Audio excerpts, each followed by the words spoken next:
Very good morning to you at home. Good morning as well to Quaker Afari, to Dave Reed and to Statman Dave. You all right on this Wednesday morning? Very good, yeah. Not long to go, is there? No. Yeah, the clock is ticking. We're going to start with Manchester United, who, just mentioned it there, could be very busy up until the deadline on Monday, with incomings and with outgoings as well. Dave, let's start with an incoming that, I mean, it feels like is developing pretty quickly already today. Yeah, Patrick Dogru from Lecce to Manchester United. The latest from Sky in Italy this morning is that the player is going to be flying into Manchester tomorrow to complete this deal. All the formalities will be sorted then, including a medical. The deal is agreed, and he is set to become Ruben Amorim's first signing as Manchester United manager. The package, the total package we're hearing is close to £30 million. So it feels like this one is going to be done sooner rather than later. He'll be flying in tomorrow. Done sooner rather than later. Feels like a real quality signing for United as well. It's really exciting. I think this is a player that Manchester United need. From a tactical perspective, it's been an issue for United. That left-hand side has been a real problem.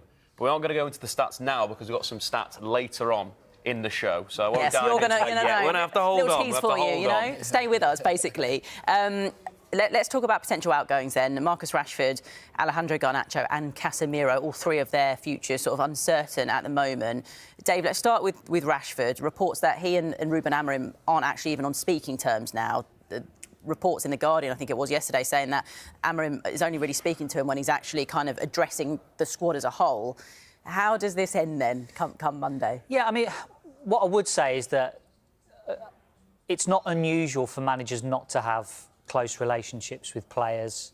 You know, you hear that a lot of the time at different Premier League clubs and football clubs in general, you know, it's not like managers are sat round the lunch table with the players chatting about everything. So, and the fact is actually that Marcus Rashford is totally out of the first team picture. So you would have an expectation that contact and communication is minimal, if any, with the manager. But you do feel like the comments after the Fulham game were a bit of a line in the sand for Marcus Rashford and the manager. And this month didn't start out like the Jadon Sancho situation with Erik ten Hag, where there was a clear fallout between head coach and player. But the closer we're getting towards the deadline, it does feel like things are a bit frayed between the pair. I mean, essentially, he said he'd rather pretty much have a pensioner on the bench than Marcus Rashford. I mean, that's not great to hear, is it, from a player's point of view? But as we get closer to the deadline on Monday, something's going to have to switch, because if he leaves, that solves a bit of an issue and a problem for Manchester United. If he stays, which at this stage is the most likely scenario, there's going to have to be some form of reconciliation, you would think. So to get him back into the squad for sure. On Garnacho then, Kwaku, this week we've heard that Napoli have sort of are set to resume talks with Manchester United. We know there's interest from Chelsea there as well. Will he end up staying? What do you think will happen with him before Monday? Well, it's interesting looking at the timeline when it comes to Garnacho under Ruben Amorim. He was dropped for United's win over Man City on the 15th of December, along with Marcus Rashford, for tactical reasons. He's since been integrated or reintegrated into the squad, and he's playing decent football. He's a very, very good player. Last season, I think people forget, because he is a little bit inconsistent, he is still very young. As a teenager last season for Manchester United, he played significant minutes. He played 36 league games, started 30 of them, scored 7 goals, scored in the FA Cup final, scored an iconic goal against Everton away from home. He's a player that contributed massively for Manchester United last year. There's two things going on here. I think the first thing is Ruben Amorim's system. Does he fit into the system which requires wing-backs and requires those narrow 10s behind the striker? I don't think he quite fits in. He's a traditional winger. And secondly is PSR.